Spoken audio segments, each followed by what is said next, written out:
अरे यार ये मोठे लोगों का कौन डांस देखते बैठेगा. वजन कुठे आडकाठीत ठरलं का तुझ्या क्षेत्रात? Definitely yes. आम्ही जायचो आणि आम्हाला सांगायचे नाही नाही आम्हाला आम्हाला लीड पाहिजे, आम्हाला हिरोईन पाहिजे, आम्हाला नाही नाही तुमच्यासाठी काही नाही, नाही नाही तुमच्यासाठी काही नाही. वनिता खरात आहेत, त्यांनी सुद्धा बॉडी शेमिंगच्या म्हणजे ते फोटोशूट जो Yes. केलेला तो चर्चेत होता. It was a very bold move. मला वाटत नाही की मी अजूनही तितक्या लेवल पर्यंतचा माझ्यात तो कॉन्फिडन्स आहे. या काय मस्त वजन कमी झालं, ए काय ग जाड झाली आहेस, गालवर आलेत तुझे. लोकांना जे वीकनेस वाटतंय ती तुमची स्ट्रेंथ आहे. नमस्कार मंडळी, मी भाग्यश्री स्वागत करते तुमचं माय महानगर मानिनीमध्ये. आज आपल्या सोबत आहे ती म्हणजे सुंदरा.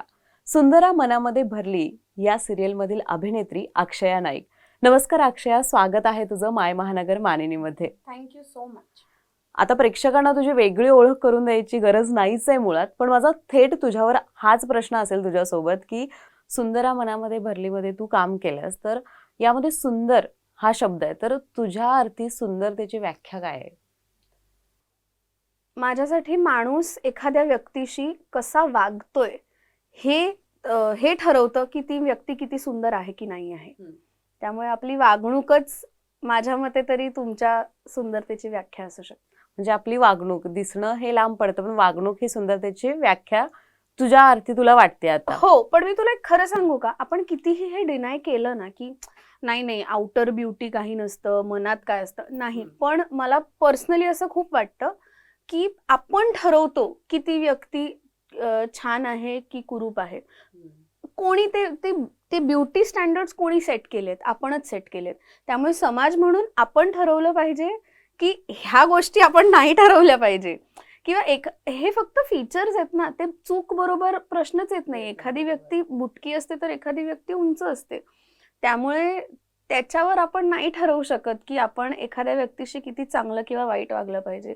आणि जर तुम्ही वाईट वागत असाल जस्ट बिकॉज तो बुटका आहे किंवा ती अगदी बारीक आहे किंवा तिचे डोळेच तिरळे आहेत, तर मग तुमच्या वागण्यात जर काहीतरी चूक असेल तर तुम्ही मग खऱ्या अर्थाने तुम्ही सुंदर नाही आहात. बरोबर. मी तुला हा पहिलाच प्रश्न विचारण्याचं कारण हे आहे की आज आपण बोलतोय ते म्हणजे बॉडी शेमिंगवर. बघायला गेलं तर सुंदरा मनामध्ये भरली या सिरियल मधून अनेकांना प्रेरणा मिळाली की बाबा वजन आणि या सगळ्या दिसण्याचं खऱ्या आयुष्याशी काहीच घेणं देणं नाहीये, माणूस हॅपी राहू शकतो. तर याबद्दल मला तुला विचारायचंय की वजन कुठे आडकाठीत ठरलं का तुझ्या क्षेत्रात? Definitely yes. कारण एक अनरिअलिस्टिक ब्युटी स्टँडर्ड्स आपण समाज म्हणून सेट केलेत. लोकांना, प्रेक्षकांना गोष्ट बघताना अशा गोष्टी आवडतात बघायला जिथे त्यांना त्यांचं रिप्रेझेंटेशन दिसतंय. किंवा दोन गोष्टी असतात, आपण एंटरटेनमेंट कशासाठी बघतो. एक तर अरे वा मला मी दिसतेय तिच्यात, किंवा मला माझी गोष्ट त्या व्यक्तीमध्ये दिसते, हे एक. आणि दुसरी गोष्ट अशी असते, अरे यार हे काय कमाल आहे. बॉलिवूड किंवा बॉलिवूडच्या लव्ह स्टोरीजने इतके अनरिअलिस्टिक एक्सपेक्टेशन्स ठेवलेत, कारण लोकांना खऱ्या आयुष्यात तसं प्रेम कधी कधी मिळत नाही. तर आपण ह्या एंटरटेनमेंटच्या जगातून आपण आपल्यासाठी काही एक्सपेक्टेशन्स असतात की मलाही माझ्या आयुष्यात असं हे पाहिजे. तर माझं असं म्हणणं आहे की प्रत्येक जण खऱ्या आयुष्यात असे परफेक्टच असतात का? आता बघ, माझ्याही तोंडून परफेक्ट आलं, हे कोणी ठरवलं की उंच असणं, बारीक असणं, लांब केस असणं हे परफेक्ट आहे? हे आपण ठरवलेल्या ह्या गोष्टी आहेत. आणि ह्याच प्रकारे मी सुद्धा बऱ्याचदा हे फेस केलंय. कारण माझे बाबा, मी अगदी कॉलेजला असताना मी काम करायला सुरुवात केली, सो माझे बाबा मला सगळीकडे ऑडिशन्सना आणि घेऊन जायचे. आम्ही अगदी वरळीवरून अंधेरीपर्यंत कुठे मरमर करत उन्हातानाचे फिरायचो की अच्छा इथे ऑडिशन चालू आहे का, काहीतरी ग्रुप्सवर यायचं की इथे ऑडिशन आहे, ह्या आम्ही जायचो आणि आम्हाला सांगायचे नाही नाही आम्हाला लीड पाहिजे, आम्हाला हिरोईन पाहिजे, आम्हाला नाही नाही तुमच्यासाठी काही नाही. मला इतकं वाईट वाटायचं, कारण का आपण आपल्या कलेवर प्रेम करतो म्हणून आपण तिथे कामासाठी जातोय. आणि जस्ट बिकॉज म्हणजे आता संतूर वंतूरच्या ऍड्स मध्ये किंवा कुठले असे ऍड्स मध्ये आपण बघतो की ती जी यंग मदर असते ती अशी छानच असते नेहमी. तुम्ही घरात येऊन बघा, आपल्या आया बिचारा जेव्हा काम करतात तेव्हा त्या रॉ असतात, कोणी इतकं परफेक्ट नसतं. But it's okay. ते म्हणूनच तर आपल्या इंडस्ट्रीला ग्लॅम इंडस्ट्री किंवा ग्लॅमरस वर्ल्ड असं म्हणतात. सो प्रत्येकाच्या आपापल्या गोष्टी आहेत. पण over the period of time ना, आता जसं आपण ह्या विषयावर बोलतोय तसं भाष्य आता केलं जातंय ह्या विषयावर, लोकांची मेंटॅलिटी चेंज होतीये. So definitely it's a slow process, पण ते होणार. नाही म्हणायला आजचा आपला हा इंटरव्ह्यू समाजाला कुठेतरी 0.1% का होईना पण कॉन्ट्रीब्यूट करणार आहे, आणि लोक ह्याच्यावर आजकाल विचार करतात. माझा इनफॅक्ट असाही एकदा एक्सपिरियन्स होता, तो आता मला म्हणालीस ना, मी एका ऑडिशनसाठी म्हणून गेले होते आणि तिथे प्रॉपर एका प्लस साईज ब्रँडची ॲड फिल्म होती प्रॉपर, आणि त्यात त्यांना जाड मुली हव्या होत्या, जाड मुलं हवी होती, बारीक मुलं बारीक मुली, असे सगळ्या तऱ्हेचे लोक ते घेत होते. आणि त्यांना जाड मुलींकडून एक असं स्पोर्ट्स काहीतरी एक्सरसाइज करतानाचं एक ऑडिशन होतं, डान्स त्यांना करून हवा होता, त्यांना रॅप करून हवं होतं, सगळं करायला लावणार होते. तर तो बसला होता आणि मी गेले, आणि 2 जण बसले होते तिकडे नावं घेत, ऑडिशन्स घेत. तर ती एक व्यक्ती अशी होती की अरे यार ये मोठे लोगों का कौन डान्स देखते बैठेगा, असं तो सहज म्हणून म्हणाला. मी काहीच बोलले नाही, कारण मला माहिती होतं डान्स ही एक गोष्ट आहे जी मी करते छान, आणि मी करेन, मला माहिती होतं. मी काहीच बोलले नाही. त्यांचा एक विषय चालू होता, 2 मुली येऊन गेल्या, 1-2 मुलं, मी थांबले होते. माझ्या डान्सच्या नंतर लिटरली ते दोघं मला येऊन बोलले, नाही यार सही डान्स करते हो यार आप, हमको लगा नहीं था आप मोटे होके भी इतना अच्छा डान्स कर सकते हो. मी खरंच त्याला विचारलं होतं, म्हटलं ऐसा पतली लड़कियों को नहीं बोला क्या आपने. हा विचारच तुमच्या डोक्यात कुठून येतो की हे कोणी ठरवलं की जाड मुली डान्स करू शकत नाही, किंवा म्हणजे आता मला तुम्ही सांगा, जेव्हा तुम्ही एखाद्या इंटरव्ह्यूसाठी जाता जॉबसाठी, तेव्हा तुम्ही जाड आहात किंवा तुम्ही अति बारीक आहात म्हणून तुम्हाला इंटरव्ह्यू मिळत नाही का? तुमचा रिझ्युमे बघतात, तुम्ही किती क्वालिफाईड आहात हे बघून तुम्हाला जॉब मिळतो. मग फक्त ऍक्टर्सच्या बाबतीत हे का, किंवा फक्त आपल्या इंडस्ट्रीमध्ये असं का? Unfortunately it is a sad truth की आपल्याला, आणि ह्या गोष्टी ना आपणच बनवल्यात आणि मग आपणच त्याच्यावरती चर्चा करत राहतो. ऍक्शन कोणालाच घ्यायची नसते. But it's okay, it's a part and parcel, आणि छोट्या छोट्या गोष्टीने चेंजेस होणार. मी खूप होपफुल आहे गोष्टींबद्दल. मी नेहमी गोष्टींकडे जरा अति पॉझिटिव्ह वेने बघते, बट आय नो की चेंज होणार. तू कधी असा प्रयत्न केलास का त्यासाठी वजन कमी करायचं? हो डेफिनेटली. कारण माझा इनिशियल प्लॅन हाच होता की मी बारीक होणार, मग मी ऑडिशन्स देणार आणि मग मला काम मिळणार. हे माझ्या डोक्यात नेहमी एक समीकरण होतं की बारीक म्हणजे काम मिळणं. पण मी कॉलेजमध्ये असतानाच मला काम मिळालं. पहिलं छोटंसं कॅरेक्टर होतं. म्हटलं अरे वा छान, आपण कॉलेजमध्ये आहोत. आता ही सिरियल संपली ना की मग मी सुट्टीत जिम जॉईन करणार. मी 10,000 रुपये भरून वर्षभराची मेंबरशिप घेतली. मी त्या वर्षभरात मोजून 30 दिवसही गेले नसेन त्या जिमला, म्हणजे पैसे फुकट. तेही काही झालं नाही. तो खूप काळापर्यंत माझा हा समज होता. मला दुसरी पण सिरियल मिळाली, त्यात पण त्यांना अशी चब्बी मुलगी हवी होती, आणि ते फारच पॉझिटिव्ह असं बॉडी पॉझिटिव्हिटीवरती ना भाष्य करणारं ते पहिलं, म्हणजे पहिल्या 3-4 जे कॅरेक्टर आले असतील ना, असं ते कॅरेक्टर होतं. आणि खूप खूप गाजलं ते सुद्धा कॅरेक्टर. आणि त्याच्यानंतर ना मला जे को ॲक्टर्स मिळाले ते खूप छान होते. क्षिती जोग होती, लता सेठ, मग मेधा जांभोटकर, बरेचसे सिनियर ॲक्टर्स होते. आणि त्या तिथे ना त्यांनी इनफॅक्ट एक आता तर ती क्रिएटर आहे, ती इन्फ्लुएन्सर झाली आता, आणि ती बरेच असे कॉमेडी स्केचेस आणि करते. शिरीन सेवानी म्हणून एक ॲक्ट्रेस आहे. ती मला एकदा म्हणाली होती, ती म्हणाली कि तू जब जाती है ना ऑडिशन के लिए, तो तेरी जैसी तू अकेली है. ती म्हणाली आम्ही जेव्हा ऑडिशनसाठी जातो तेव्हा आमच्यासारख्या दिसणाऱ्या, आमच्यासारख्या असणाऱ्या 100 मुली त्या ऑडिशनच्या लाईनमध्ये असतात. त्यामुळे तिने मला तेव्हा, आणि तिने एकटीने नाही पण माझ्या इतर पण ज्या सिनियर्स होत्या त्या सगळ्यांनी मला ही जाणीव करून दिली की तुझ्याकडे जे आहे ते सगळ्यांकडे नाही आहे, तर मेक यूज ऑफ इट. ह्याला तुझा ड्रॉबॅक नाही तर तुझी स्ट्रेंथ समज आणि गो फॉर इट. आणि मला खूप छान वाटतं आता जेव्हा मी मागे बघते, आणि मी कधीच काम मिळावं म्हणून बारीक व्हायचंय हा जो माझा ॲटिट्यूड होता तो मी कुठेतरी ड्रॉप केला. डेफिनेटली येस, मला ज्या क्षणी मला वाटतं की मी आता खूप आळशी झाले, एक बॉडीमध्ये ना कधी कधी एक लेथार्जी येते की काहीच करावं असं वाटत नाही, अनहेल्दी जेव्हा मला वाटतं ना तेव्हा मग असं की नाही नाही बाबा आता नाही, आता बसून बसून नाही चालणार. मग ते माझ्या स्वतःच्या फिटनेससाठी किंवा मला कधीतरी वाटतं की नाही यार हे नाही छान वाटत आहे, किंवा जरा माझे दंड जरा मोठेच दिसत आहेत, मला हे नाही आवडत आहे, मग तेव्हा मी माझ्यासाठी म्हणून बारीक व्हायचं की नाही, किंवा काही किलो मला कमी करायचे आहेत नाही करायचे आहेत. आता तुला तर आय एम शुअर तू पण हे की प्रत्येक मुलीला तिच्या डबल चिनला घेऊन एक कॉन्शियसनेस असतोच असतो. तो मलाही आहे, मला अजूनही आहे. पण कित्येकदा माझं असं की ठीक आहे यार, त्या डबल चिनमुळे कधी कधी लोक ओळखतात, किंवा माझा चेहरा जसा आहे तर त्याच्यामुळे लोकांच्या लक्षात राहत असेल कदाचित. सो ते खूप मूडवर आहे. पण मी असं मला बारीकच व्हायचंय असं नाही. डेफिनेटली कुठलं कॅरेक्टर आलं मला तर मी डेफिनेटली मी प्रयत्न करणार.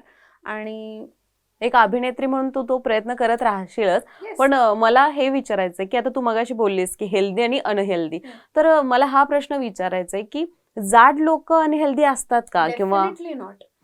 म्हणजे माझ्या इतक्या डान्सर मैत्रिणी आहेत ना की त्या अशा काही काही गोष्टी करतात ज्या सो कॉल्ड जिम गोईंग लोक पण नाही करू शकत. माझी एक मैत्रीण आहे, तू तिला म्हणजे मी ती कुठे कुठे ती फिरायला जाते, स्प्लिट्स मारणार, हँडस्टँड करणार, पुलअप्स मारणार.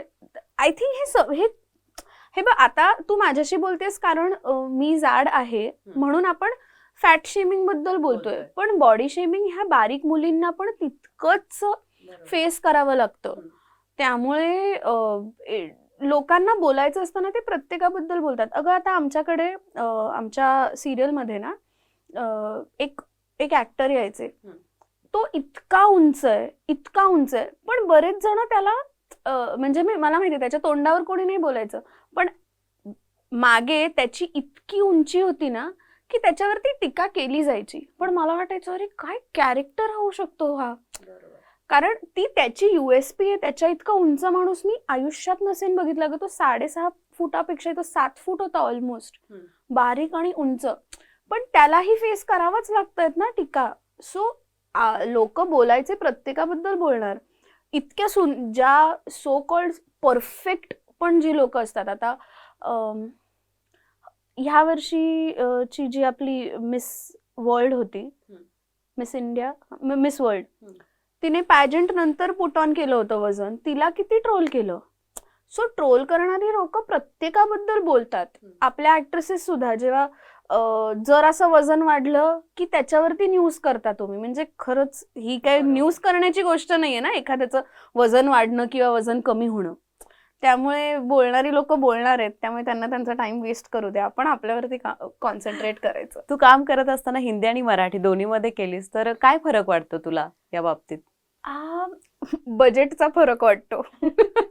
It's a fact. कारण का जे हिंदी शोज असतात ते पॅन इंडिया असतात, त्यामुळे त्यांना जास्ती बजेट मिळतं. अनफॉर्च्युनेटली रिजनल शोज मध्ये मला काहीच लाज वाटत नाही किंवा मी बिलकुल कॉन्शियसली हे म्हणणार नाही, रिजनल शोज मध्ये जास्ती पोटेन्शियल आहे, नाही असं नाही.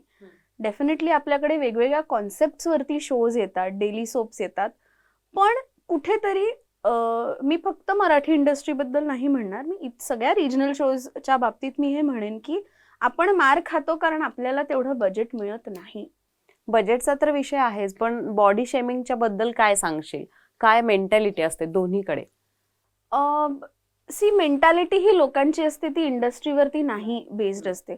आधी खूप बेसिक गोष्ट होती, मराठी इंडस्ट्रीत का असे ना किंवा हिंदीमध्ये सुद्धा जाड बायकांना, स्पेशली मी बायकांना किंवा पुरुष सुद्धा ऑफकोर्स टू सम एक्सटेंट, जाड म्हटल्यावरती फक्त कॉमेडी रोल्स किंवा काहीतरी एक असे खाष्ट सासू किंवा कोणतरी विलन की जिथून कॅरेक्टर काहीतरी निघेल का.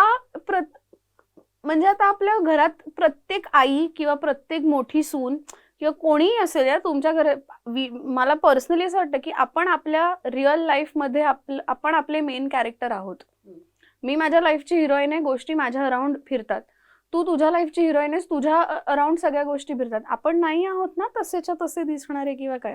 सो इट इज, ती मेंटॅलिटी असते ती इंडस्ट्रीवर नाही डिपेंड करत, ती माणसांवरती असते. आणि आता तितक्याच व्हरायटीचे आपल्याला कॅरेक्टर्स मराठीतही दिसत आहेत, हिंदीतही दिसत आहेत, आणि फक्त टेलिव्हिजन नाही तर फिल्म्स झाले, सिरियल्स झाले, ऍड्स मध्ये दिसत आहेत आपल्याला. सो आय थिंक स्पेशली डिजिटलमुळे ना गोष्टी खूप प्रोग्रेस व्हायला लागल्या आहेत. तर तो डिफरन्स मला म्हणजे डिफरन्स नाही वाटत, तो सगळीकडेच आहे.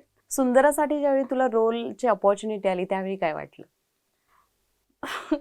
मला असं वाटलं होतं की माझ्या घरच्यांना जास्ती आनंद होणार आहे माझ्यापेक्षा, कारण माझ्या घरचे माझी सिरियल हिंदीवाली किंवा माझं काम बघायचे, जे काही शॉर्ट फिल्म्स म्हणा किंवा वेब सिरीज ॲड्स जे काही असेल ते बघायचे, कारण मी होते त्यात. त्यांना काय अशी फार हिंदी सिरियल्सची आवड नव्हती. तर घरचे नेहमी म्हणायचे की एखादी ना तुला मराठी सिरियल मिळाली पाहिजे किंवा मराठी चित्रपट मिळाला पाहिजे, असं नेहमी म्हणायचे. सो मराठी मालिका मिळते याचा जास्ती आनंद होता. आणि मला सुद्धा खूप ऑफकोर्स छानच वाटलं होतं. आणि त्यात आम्ही नाशिकला जाणार होतो हे कळलं होतं, त्यामुळे दडपणही तितकंच होतं. पण मी खूप एक्सायटेड होते, कारण इतक्या वर्षांनंतर ऑलमोस्ट 6-7 वर्ष काम करत आले होते मी, छोटं छोटं काही ना काहीतरी. त्याच्यानंतर पहिली मालिका आपल्याला ॲज अ लीड म्हणून मिळते, ही खूप मोठी गोष्ट होती. आणि तो कॉन्सेप्ट मुळात असा होता ना सुंदराचा, की मला, कारण मी तुला सांगू, त्याच्या आधीचे 2 वर्ष असं म्हणतात की बेगर्स कॅनॉट बी चूजर्स. आणि मी बेगर होते, पण तरी मी चूज केलं की मला काही गोष्टी नाही करायच्या आहेत. बऱ्याचदा असे काही कॉन्सेप्ट आले होते किंवा ऑडिशन, म्हणजे मी कोणीच नव्हते, मी शून्य होते, तरी मी म्हणायचे की नाही, मला ऑडिशनच द्यायचे नाहीत. माझे काही सिनियर्स आणि मला नेहमी म्हणायचे की अक्षया, निदान ऑडिशनला जा, तू झालीस सिलेक्ट तर काहीतरी कारण देऊन तू नाही म्हण, पण निदान ऑडिशनला तरी जाऊन ये. मी म्हणायचे मी जाणारच नाही, कारण का मला फॉर मी ॲक्टिंग मी करते कारण मला ते आवडतं. पण at the same time entertainment हे एक असं माध्यम आहे ना जिथून म्हणजे आपली कंट्री स्पेशली खूप जास्ती इन्फ्लुएन्स्ड आहे. लोक इमिटेट करतात गोष्टी. त्यामुळे ॲज अन आर्टिस्ट म्हणून मी जर माझ्या कलेतून जर काही डिफरन्स घडवू शकणार असेल आपल्या समाजात, तर वाय नॉट. आणि मला त्या गोष्टीचा भागच नाही व्हायचा आहे. सो असे बरेच बॉडी शेमिंगचे कॅरेक्टर्स यायचे, टिपिकल कॉमेडी रिलेटेड कॅरेक्टर्स यायचे, जे मला असं वाटायचं की नाही, ये नाही करणं आहे, आणि मी जायचेच नाही. मग असं वाटतं, मी एक ब्लॉग सुरू केला होता स्वतःचा, प्लस अँड पॉझिटिव्ह नावाचा. सो मला असं व्हायचं की अरे, मी एवढ्या मोठ्या मोठ्या बाता मारते माझ्या ब्लॉगवरती, आणि नंतर आपण जाऊन असंच काहीतरी काम करायचं, तर ती माझी हिपोक्रेसी दिसून येते मग. सो म्हटलं की नको. पण ठीक आहे, वेळ लागला, पण जेव्हा मला सुंदरा आली, ती कॉन्सेप्ट आली, मी खूप खुश होते. आणि म्हणून मला असं होतं की ना, ह्या कॅरेक्टरसाठी जर नाही ना माझं झालं सिलेक्शन, तर मी त्यांना सांगते की मला दुसऱ्या कुठल्या तरी कॅरेक्टरसाठी तरी ऑडिशन देऊ दे, काही ना काहीतरी दुसरं असेलच सिरियलमध्ये. सो मला कॉन्सेप्ट खूप आवडली होती, बट टचवूड मला लतिका हे पात्र साकारायला मिळालं आणि ते बऱ्याच लोकांपर्यंत पोहोचलं. मला आता तुला शेवटचा प्रश्न हा विचारायचा आहे, पण खूप गप्पा मारू शकतो खरं तर या विषयावर. पण बघायला गेलं तर वनिता खरात आहेत, त्यांनी सुद्धा बॉडी शेमिंगच्या म्हणजे ते फोटोशूट जो केलेला तो चर्चेत होता. त्याच्यानंतर बघायला गेलं तर भूमी पेडणेकरनं जो मूवी केला त्यामध्ये ती लिटरली आता ती ओळखायला पण येत नाही की बाबा तीच हिरोईन ती होती.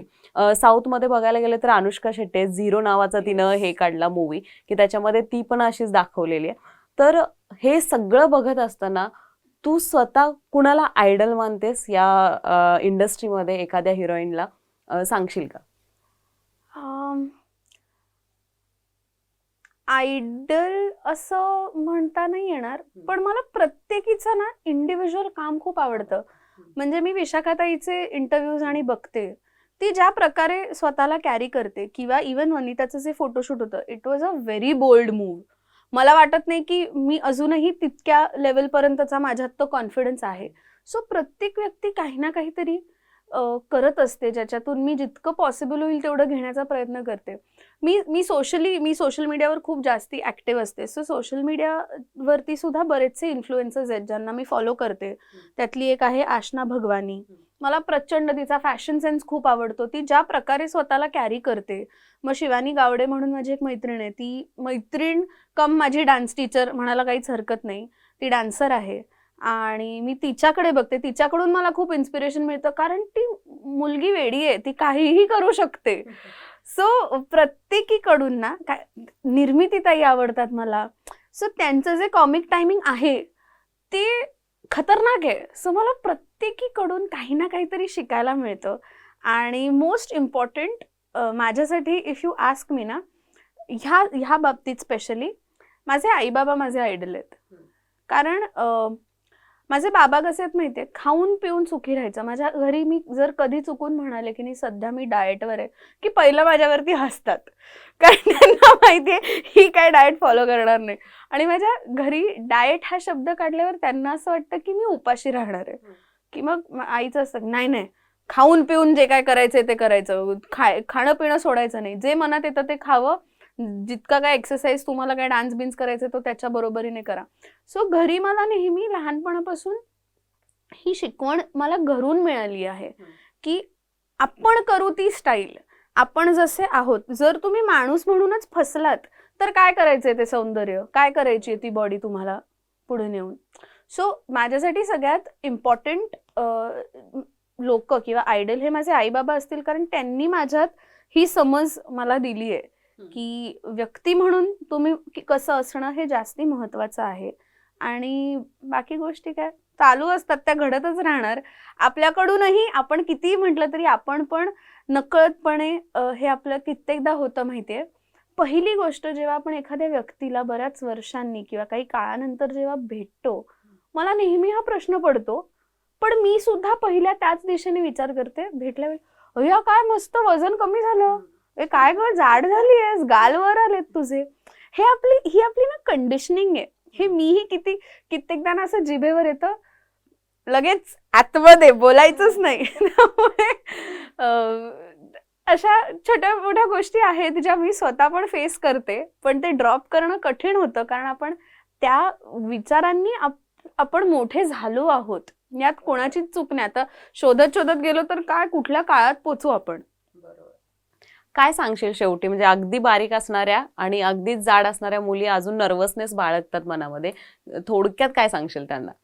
मी फक्त मुलींनाच असं नाही, मी मुलांना सुद्धा सांगेन, जे जाड आहेत, बारीक आहेत, काही जणांना उंच असण्यासाठी शेम केलं जातं. मुलांना स्पेशली जी मुलं शॉर्ट आहेत ना हाईटने, मुलांना त्याच्यासाठी सुद्धा बॉडी शेमिंग खूप त्यांना सुद्धा फेस करावी लागते. मी तुम्हाला इतकंच म्हणेन की तुम्ही जसे आहात ना, तुम्ही स्वतःला तुमची स्ट्रेंथ बनवा. लोकांना जे वीकनेस वाटतंय ती तुमची स्ट्रेंथ आहे, आणि make full use of it. कारण तुमच्यासारखी शरीरयष्टी किंवा तुमच्याकडे जे फीचर्स दिलेत ते देवानी ते अजून कोणालाच दिले नाहीयेत. त्यामुळे तुम्ही जे आहात ते वन पीस आहात, अँड गो फॉर इट. विचार नका करू की आपण कसे आहोत, त्यापेक्षा आपल्या स्किल्सवर काम करा. माणूस म्हणून कसे तुम्ही बेटर होऊ शकता याच्यावरती काम करा. आणि डेफिनेटली बी प्रेझेंटेबल. तुम्ही कुठे जाताय, कसे जाताय हे जास्ती महत्वाचं असतं. त्यामुळे काही गोष्टींवरती काम करा आणि जास्ती प्रेशर घेऊ नका कोण काय बोलतोय, कारण कुछ तो लोग कहेंगे, लोगों का काम है कहना. धन्यवाद अक्षय, इतक्या छान गप्पा मारलीस आणि प्रश्न विचारायला मला तू जागाच दिली नाहीस, इतकं छान तू बॉडी शेमिंग वर बोललीस. याआधी मला थोडा नर्वसनेस होता की नक्की काय काय प्रश्न विचारू बॉडी शेमिंग बद्दल, पण जी कन्सेप्ट आहे मुळात वेगवेगळ्या पद्धतीनं वेगवेगळे विचार लोक करतात आणि चुकीच्या समजुती पण याच्याबद्दल होत्या, आणि त्यात तुझ्या या पूर्ण मुलाखतीतून क्लिअर झाल्या असतील असं मला वाटतंय. तर अशाच प्रकारचे जे व्हिडिओज असतील ते तुम्हाला आमच्या माय महानगर मानिनीच्या चॅनलवर नेहमीच दिसतील. हा व्हिडिओ कसा वाटला हे कळवायला विसरू नका. आवडला तर लाईक करा, कॉमेंट करा आणि शेअर सुद्धा करा. आणि हो, जर तुम्ही आमच्या चॅनलला नवीन असाल तर सबस्क्राईब करायला विसरू नका. धन्यवाद.